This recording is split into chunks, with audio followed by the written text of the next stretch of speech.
just happened, that Nitish Kumar switched sides back to the BJP. Some people are looking at it like the BJP is weak for numbers and that is why they want to get Nitish Kumar back in their train.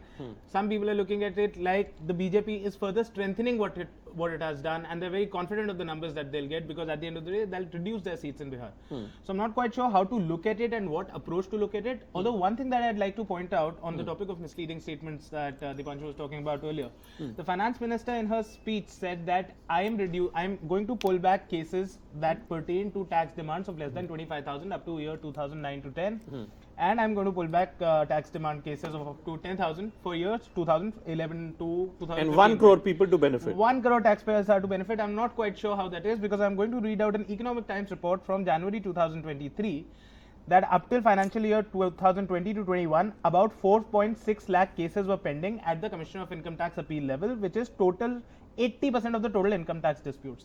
That is about the total income tax disputes in the country. All sizes is less than 6 lakh. I am not quite sure how do we have a crore people benefiting from just drawing back of these petty cases.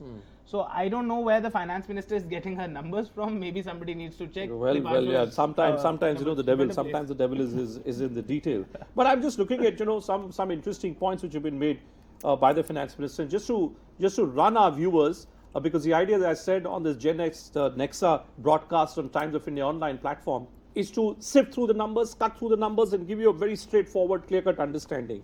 So no changes in direct, indirect tax rates. Average GST monthly collection doubling up to 1.66 lakh crores.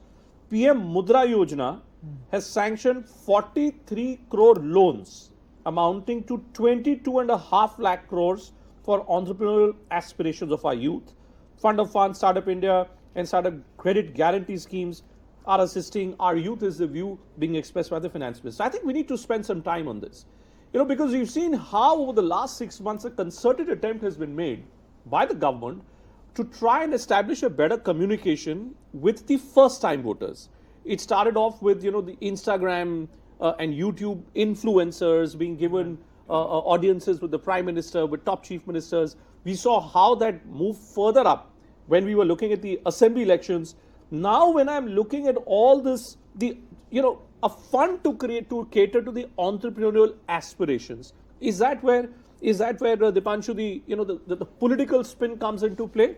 That when you go on the election campaign pitch, you can actually tell from Raebareli to Amethi to Chennai to Kerala, you can go and you can tell the people that, look, this is the amount of money which we're putting in because we believe in the youth of our country. No, that's true. I mean, politically, the government over the last particularly 2 years, you would see, has done a lot to reach out to first-time voters. And the idea is, in fact, that's one of the reasons where I'm saying that the finance minister spent a considerable amount of time talking about what the government has done for the youth.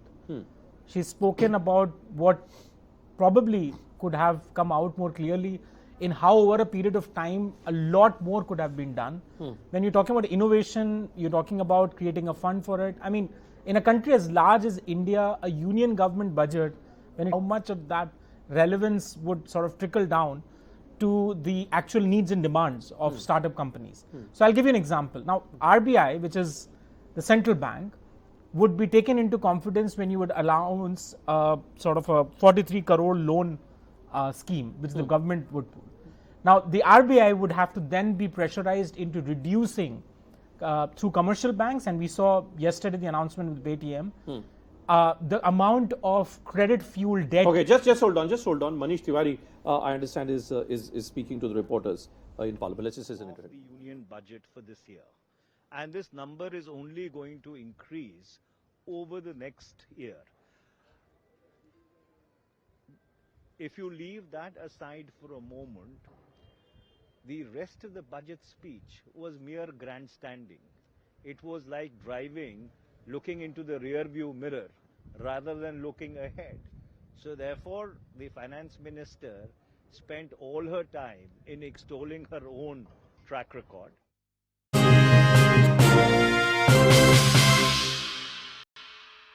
From breaking news, detailed analysis, in-depth interviews and explainers, follow the Times of India. Subscribe to our YouTube channel. Don't forget to like our videos and hit the bell icon to stay updated with the latest.